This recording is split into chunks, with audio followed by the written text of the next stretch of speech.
Bodycount's a really intense arcade shooter. It's a back-to-basics shooter. It's all about the gun experience.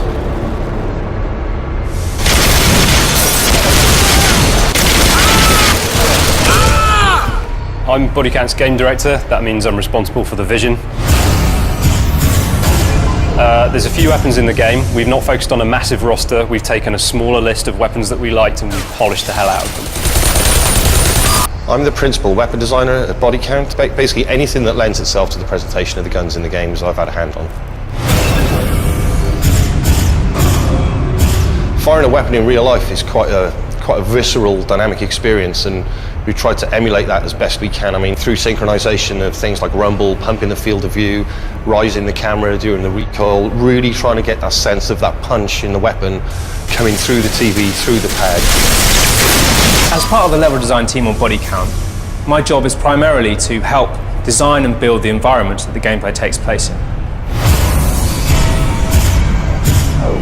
For me as a designer, it's quite an important thing for the player to feel like they have a choice. And so, yeah, the weapons are big, they're very strong, pretty angry, and there's quite a lot of nuance in them. So we're really trying to get the player to understand them and, come to find their favorites.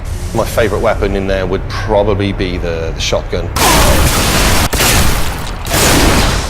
Really good fun to use up close. You can blow people off their feet, through windows, through walls, all kinds of things. I mean, it's a real satisfying gun to use. The intensity of Bodycount mostly comes from the shredding, so you're not able to hide anywhere very long, particularly if you're outdoors behind a pile of something.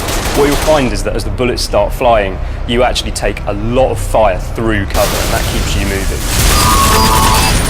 So the cover lean mechanic in Bodycount is our attempt to introduce a non-sticky cover system for an FPS.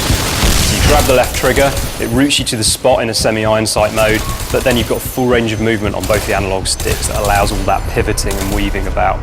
So what we're trying to do with the focus mode is bring the gun back so it's not covering the thing, but obviously the field of view widens, you go closer into the gun, the audio for the gun changes, then you can hear the internal workings of the gun a little bit more.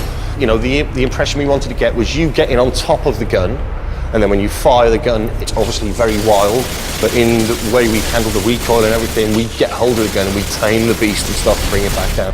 Explosions, VFX, all of that stuff, very, very important to the game. So if a bullet hits something, if a grenade goes off, we want you to feel that the world has been impacted, and part of that is having big, meaty explosions and tons of stuff flying everywhere. But if an explosion goes off in a dark place, it's obviously a brand new light source.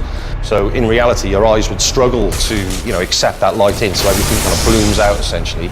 And we've kind of simulated things like that in the game as well, even down to the muzzle flashes. My favourite weapon is actually one of the ones we've invented for the target, who are the bad guys in the game. We've taken some real-world style technology. It's basically a portable railgun called the Kaluka, and we've completely fantasized it. So we've created a really powerful and brutal weapon that's very, very effective. For me personally, it's got to be the shotgun every time. It forms two roles. Firstly, it's brilliant for shredding, especially in multiplayer. It's really useful for getting through those walls quickly. But also, if you've got an enemy between you and that wall, you'll blow them straight through. We've definitely done something that is different to everything else out there. It's dynamic, it's fun. FPS fans are going to enjoy Bodycount because it actually feels impactful to fire a weapon. We spent a lot of time crafting that and making it feel really, really violent. What we're trying to do is just make it all just crazy over the top.